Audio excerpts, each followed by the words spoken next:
Bonjour à tous et bienvenue dans cette petite vidéo dans laquelle j'aimerais donc me prononcer sur c'est-à-dire la politique monétaire de la Fed qu'on a eu, on a eu tous l'occasion de voir, c'est-à-dire la Fed a, disons, euh, confirmé donc ses envies de remonter les taux d'intérêt pour la quatrième fois cette année. On a vu hier dans la déclaration avec son patron Jérôme Powell qui a été, on va dire, plus ou moins, il a été, on va dire, moyen, pas convaincant comme les autres fois. Et je fais donc cette vidéo pour donner mon appréciation, mon commentaire en tant qu'acteur, en tant que trader actif et aussi en tant que, disons, passionné des marchés financiers. Alors, mon nom est François Ablé, vous me connaissez. Je suis donc le responsable de la structure éducative et informative qui est le GSTA, donc Global Structured Academy, que vous pouvez retrouver d'ailleurs sur les réseaux sociaux, notamment sur Twitter, TradingView, YouTube, donc la chaîne officielle YouTube, GSTA Global Structured Academy, le site web donc qui est prêt, vous pouvez jeter un coup d'œil également, gstacademy.com, donc en un mot, et aussi sur la page officielle Facebook, voilà. Donc je vous demande de vous abonner, de liker les vidéos si vous aimez, parce que ça me supporte, ça supporte justement la chaîne, ça permet de booster les audiences et ça me permet également de trouver toujours du contenu éducatif et informatif très intéressant, très pertinent pour vous aider à réussir sur les marchés financiers. N'oubliez pas également de, si vous voulez vous encadrer ou bien si vous voulez bien sûr bénéficier des services que j'offre à travers le GSTA, de revenir vers moi, donc de prendre contact avec GSTA, Global Structured Academy, donc en un mot, .com, ou alors d'envoyer un message à travers l'email, c'est-à-dire contact @gstacademy, donc en un mot, toujours gstacademie.com. Voilà. Alors, Jérôme Powell a, disons, à augmenter les taux d'intérêt, c'est-à-dire à travers le comité des membres votants dans lequel figure Lyle Bernard, il y a Kaplan, Kostic, voilà, c'est les 6 membres votants. Je ne connais pas tous par cœur, mais je sais que je connais quelques-uns. Donc, ils ont tous voté unanimement d'une hausse des taux d'intérêt. Vous comprenez? Mais l'élément qui est sorti, c'est-à-dire après l'intervention de Jérôme Powell, après la séance des questions des journalistes, ce qu'on remarque, c'est que Powell n'a pas augmenté les taux malgré, c'est-à-dire il a augmenté les taux d'intérêt malgré lui-même, d'accord? Parce que quand on regarde bien sûr l'état de l'économie actuelle et la gestion obligataire de la Fed, on regarde aussi tous les panneaux, c'est-à-dire les indicateurs macroéconomiques que la Fed a publiés, et puis également tous les travaux autour qui ont été consacrés par le National Bureau of Statistics, c'est-à-dire tout ce qui est donc recherche sur l'emploi, sur la dynamique du travail. On s'en rend compte que cette hausse des taux d'intérêt n'était pas justifiée. C'était pas du tout justifié. Je pense que Jérôme Powell a plus fait la politique que l'économie. Il a fait la politique dans le sens qu'il a voulu montrer à Donald Trump, au président Donald Trump, que la Fed reste une institution à part entière, crédible, transparente, et qu'on ne peut pas faire de l'ingérence à travers la Fed. Donc, je pense que c'est ce message-là qu'il a envoyé.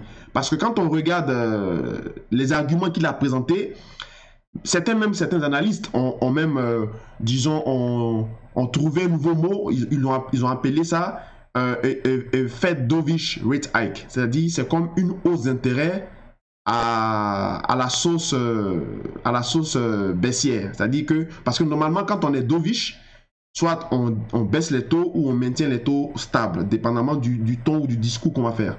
Mais lui, dans son cas, il augmente les taux, mais ses arguments ne suivent pas l'action qu'il a posée. Donc, je pense qu'il a fait plutôt de la politique au lieu disons, de l'économie. Parce que quand on regarde l'état de l'économie actuelle, il n'y avait pas vraiment besoin d'augmenter les taux d'intérêt. Même si ce n'était pas surpris, hein, ce n'était pas une surprise. Il avait dit qu'il voulait vraiment augmenter les taux d'intérêt, et on a vu également les Fed Funds, que la probabilité était presque de 86%. Donc il n'y a pas vraiment, on n'est pas vraiment étonné, d'accord?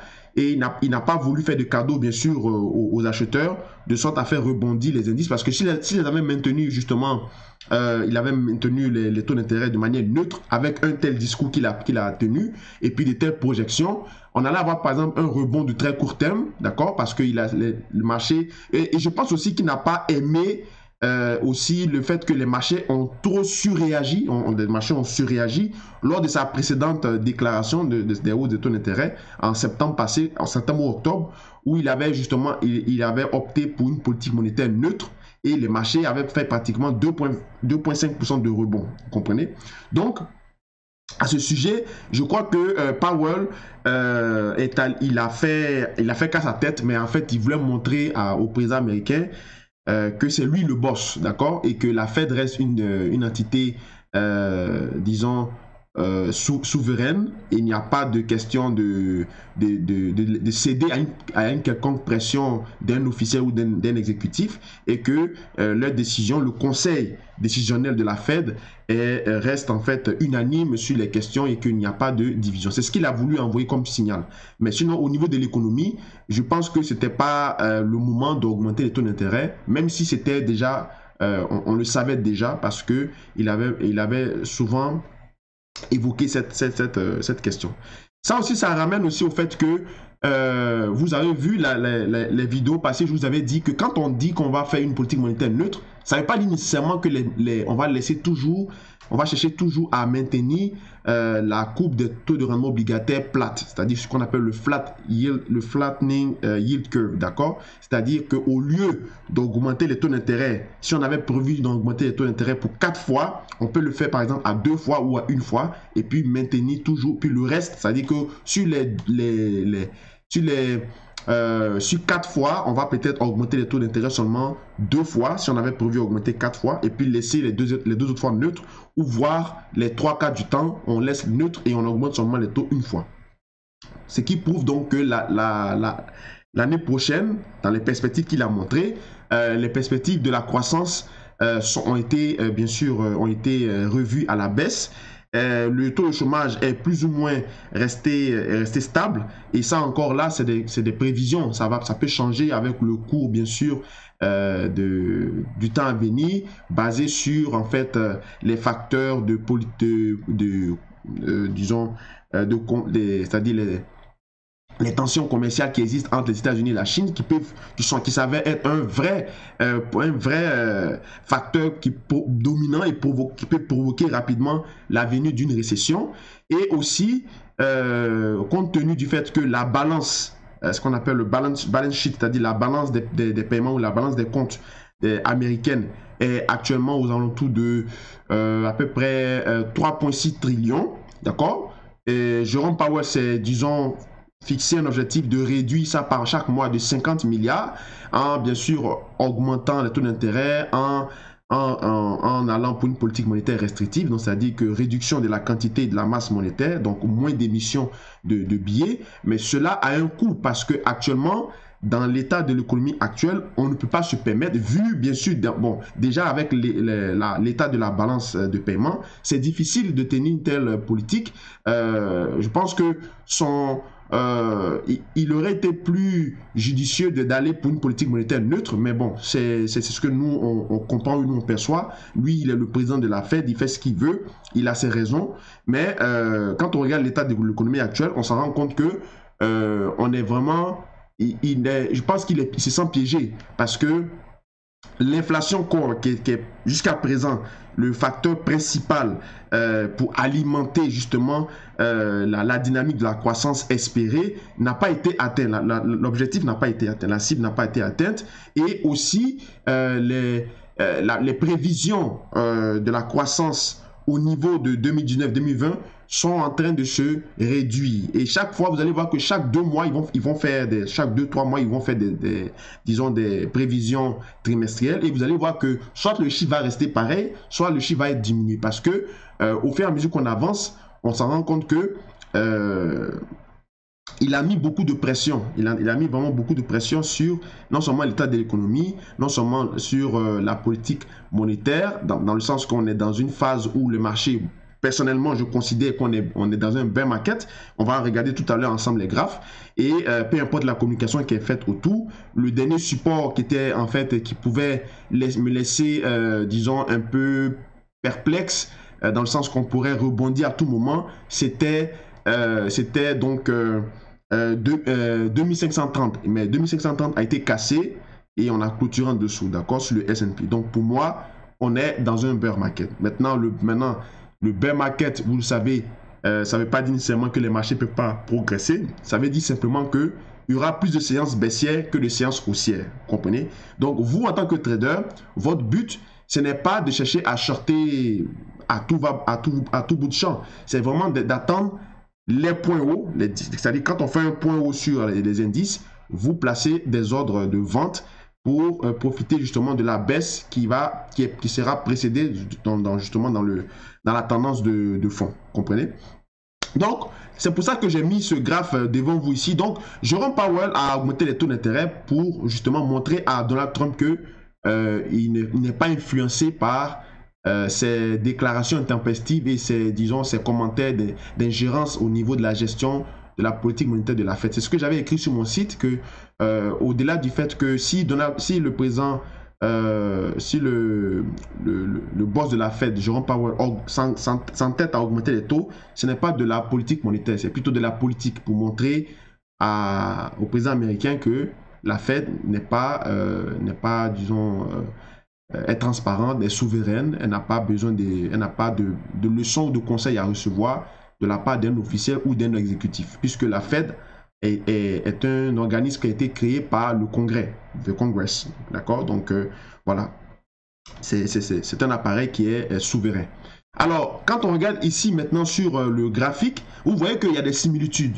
De plus en plus, on se dirige vers un bis repetita. C'est-à-dire que les mêmes situations et les mêmes, disons, le même environnement qui entoure les marchés financiers, qui entouraient les marchés financiers en 2008, sont en train de se répéter pratiquement. Ce sont les mêmes scénarios.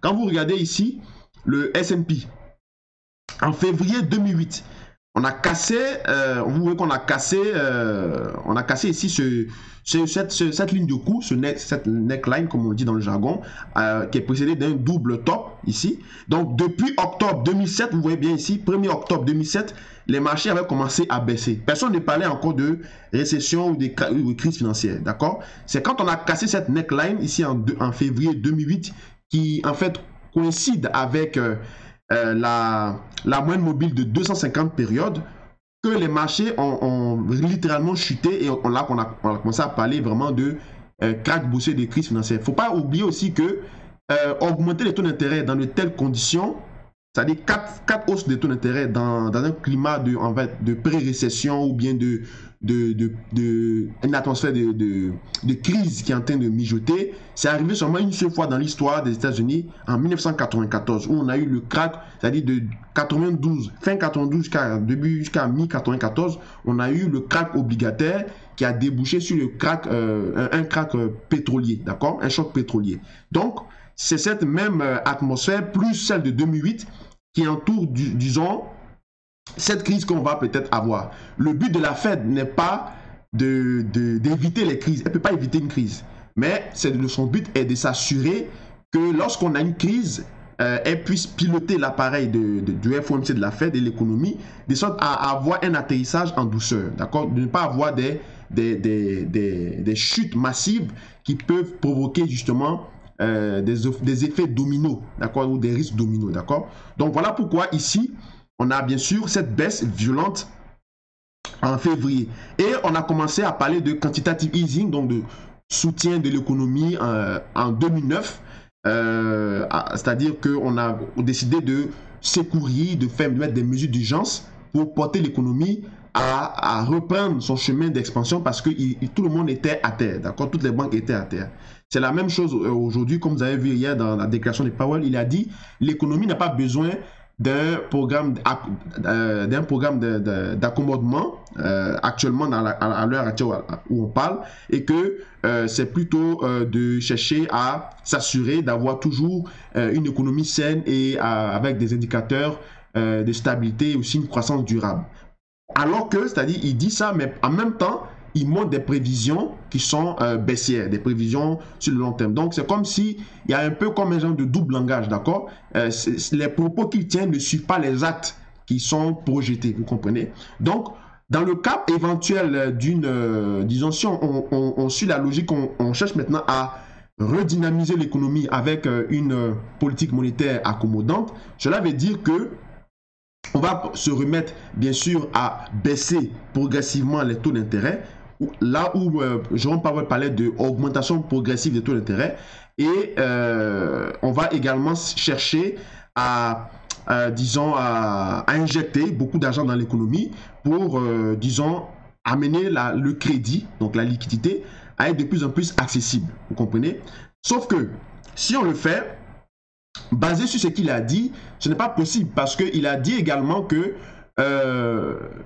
il ne va pas, c'est-à-dire, ça rejoint un peu ce que j'ai dit au niveau de la politique monétaire neutre. Même si on est neutre, ça ne veut pas dire qu'on ne va pas augmenter les taux d'intérêt. Il avait donc prévu augmenter les taux d'intérêt de 3 fois les taux d'intérêt, et là c'est passé à 2 fois, d'accord, pour l'année 2019, d'accord. Ça peut être aussi une fois, d'accord. Maintenant, dans quelle mesure ça sera fait? Est-ce que ça sera fait de manière trimestrielle? Est-ce que ça sera fait de manière semestrielle? On ne le sait pas, d'accord. Ça va bien sûr être dépendamment de l'état de l'économie lorsqu'on va arriver bien sûr en 2019, d'autant plus que les économistes sont pratiquement unanimes que le début de la récession ou un début de récession pourra vraiment se faire sentir aux alentours du printemps, soit le printemps 2019, soit le printemps 2019, soit l'hiver 2020. Comprenez? Donc, dans ce cas de figure, on peut avoir bien sûr le pétrole. Donc ici, on voit bien qu'en février 2008, donc à la même période, pendant que le S&P cassait la neckline, on a le pétrole qui a flambé, qui allait toucher la barre des $150 le baril, pour après rechuter massivement et se remettre dans la même, s'ajuster, être dans la même direction que le S&P à partir de février 2009. Vous voyez ici, on a fait les deux plus bas en février 2009. Là, on parlait maintenant de quantitative easing et de programme d'accommodement. Vous comprenez? Donc, la conclusion à laquelle je veux vous amener, c'est que le pétrole étant le premier facteur qui guide les marchés, il semble être décalé en termes de, disons, en termes de lecture de ralentissement économique, c'est-à-dire qu'on peut avoir un pétrole qui progresse pendant que les indices baissent. Mais cela va être rattrapé plus tard, parce que vous avez vu ici que le S&P baissait, pendant que le S&P baissait en février, le pétrole lui montait. Mais après, regardez l'ampleur de la baisse du S&P, et puis regardez l'ampleur de la baisse du pétrole, et regardez l'ampleur de la baisse du S&P. Ce n'est pas la même proportion, d'accord? Celui-là est quitté de $150 le baril jusqu'à 30 dollars, $35 le baril, d'accord? Donc c'est une baisse massive, d'accord? Donc ça va se répercuter tôt ou tard, malgré que le pétrole étant le guide mondial de la relance, de la croissance. Si l'inflation ne suit pas le rythme tel que Jérôme Powell et le FOMC ont montré, donc on a vu les lacunes.